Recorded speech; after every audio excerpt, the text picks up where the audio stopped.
नमस्कार दोस्तों, स्वागत करती हूँ आपका।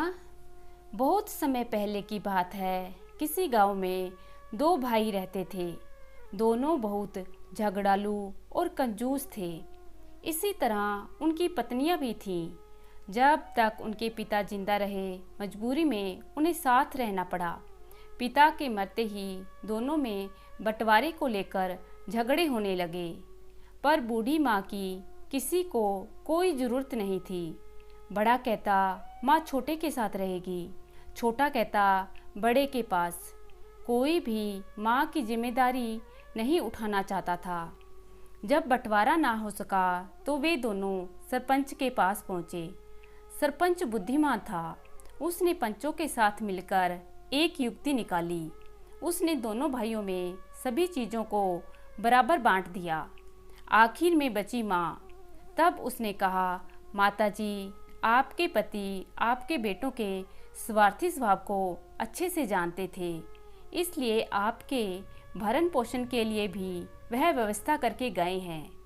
तब सरपंच ने एक बड़ी सी पोटली निकालकर उस वृद्ध माँ की तरफ बढ़ा दी और कहा, इसमें बहुत सारा धन है। अब आप अपने बेटों पर निर्भर नहीं हैं। आप जिसे चाहें यह धन दे सकती हैं, जो आपकी सेवा करे। यह सुनकर दोनों बेटों की आंखें चमक गईं। धन के लालच में दोनों भाई लड़ने लगे। माँ मेरे साथ रहेगी, माँ मेरे साथ रहेगी।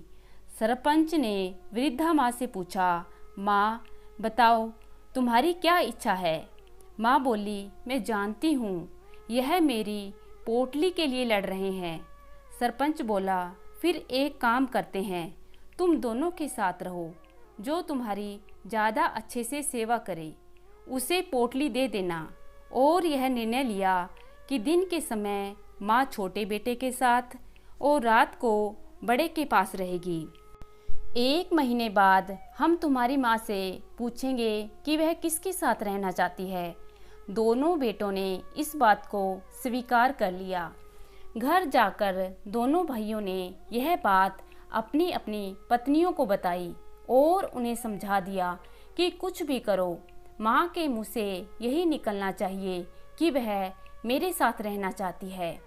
एक बार माँ अपना निर्णय सुना दे, फिर पोटली हम अपने कब्जे में ले लेंगे। उधर सरपंच ने वृद्धा माँ से कहा, मैंने तुम्हारे स्वार्थी बेटों के स्वभाव के कारण झूठ बोला है। इस पोटली में कुछ भी नहीं है। इसमें सिर्फ पत्थर भरे हुए हैं, जिसके कारण तुम्हारे बेटे तुम्हारी सेवा करने को तैयार हैं। माँ बोली, तुमने तरकीब तो बहुत अच्छी लगाई है, पर जब इन्हें पता चलेगा कि पोटली में धन नहीं है तो। सरपंच बोला, इसका भी उपाय मैंने सोच लिया है।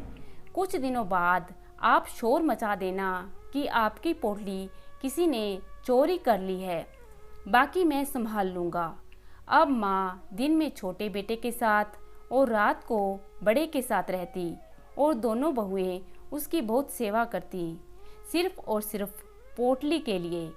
एक रात जब वह सो रही थी, तब उसने देखा बड़ी बहू उसके कमरे में आई और पोटली ढूंढने लगी। तभी माँ की आँख खुल गई। माँ उसके इरादे समझ गई, क्योंकि दोनों बहुएं सास की सेवा करके अब थक चुकी थी। वह जल्दी से जल्दी पोटली को प्राप्त करना चाहती थी, इसलिए चोरी पर उतर आई थी।